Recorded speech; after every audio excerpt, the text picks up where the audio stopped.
Les véritables péripéties de l'indépendance du Sénégal. C'est autour de ce thème que la section Thiès de l'antenne départementale de l'UNUTRA, Université du Troisième Âge, a tenu sa conférence trimestrielle à la salle de délibération de la mairie de Thiès-Ville. Les anciens invitent ainsi la jeune génération à s'interroger sur le passé pour mieux appréhender les enjeux de l'heure.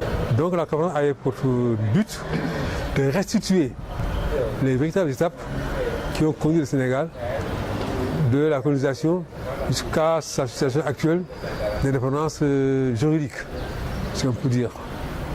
Donc nous avons brossé toutes les étapes, depuis la conception de l'aventure coloniale jusqu'à l'installation des colonies, jusqu'à l'évolution interne de l'AOF et de l'AF.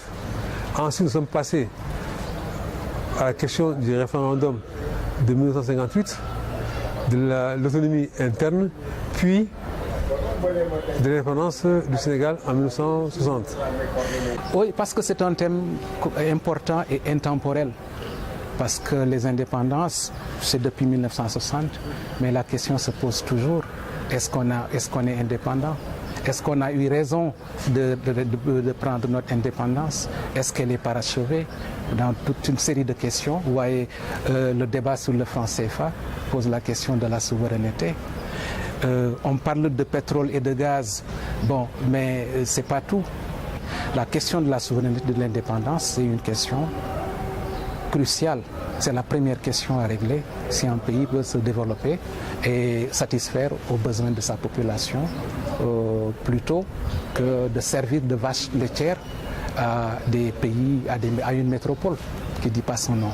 L'aspect sur lequel nous avons beaucoup insisté, c'est qu'elle doit être l'apport de la jeunesse. Hier, c'était l'arachide, le coton, l'huile de palme. Des stratégies ont été mises en place par les puissances coloniales. Aujourd'hui, c'est le fer, c'est le zircon, c'est le gaz. Et d'autres stratégies ont été mises en place. Il faut des stratégies de rupture. Les paradigmes nouveaux nous imposent à ce que nous ayons une autre vision, parce que seul notre pétrole, notre gaz, notre zircon et le reste peuvent nous sortir de ce sous-développement. Une conférence qui a permis à certains participants de s'interroger sur les termes de la coopération entre le Sénégal et la France. La question centrale, est-ce que nous avons notre indépendance? Et dans une approche comparative, on sait que le Vietnam a eu son indépendance par la bataille. L'Algérie, c'est la même chose, mais l'indépendance a été octroyée avec des conditions. Vous conservez le franc CFA, vous nous accordez le principe d'exclusivité et mieux encore, vous versez un fonds de garantie de 50% de vos revenus commerciaux. Mais il faut que cela prenne fin. Si nous voulons nous développer ici en Afrique, il faut que cela soit renégocié. Et la jeunesse qui doit nous remplacer doit en être consciente.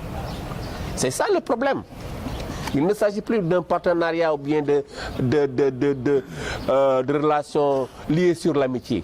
Il s'agit tout simplement, et c'est extrêmement important, que les nations se respectent les unes par rapport aux autres.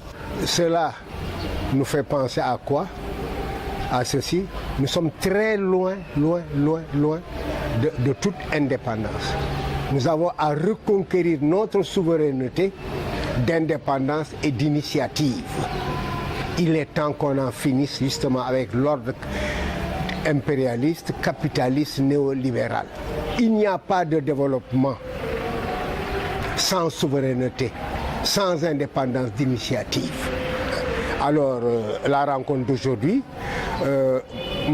m'aura permis une fois de plus d'exprimer mes ressentiments et de m'adresser à l'ensemble de notre peuple, à l'ensemble des peuples d'Afrique et du monde entier, pour leur dire qu'il est temps, en tout cas, de reconquérir notre souveraineté. Ainsi, l'objectif de l'UNUTRA, c'est de conscientiser la jeune génération sur les véritables enjeux du moment.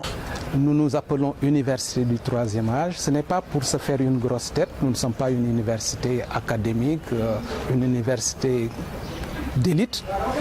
On appelle l'Université du Troisième Âge, c'est une association des hommes du troisième, des personnes du Troisième Âge.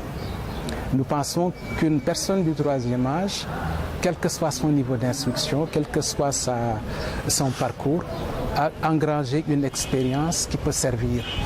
Et comment la meilleure manière de servir pour une personne du troisième âge qui n'a plus la force, certaines forces physiques, c'est de transmettre ses connaissances et ses expériences à la jeune génération.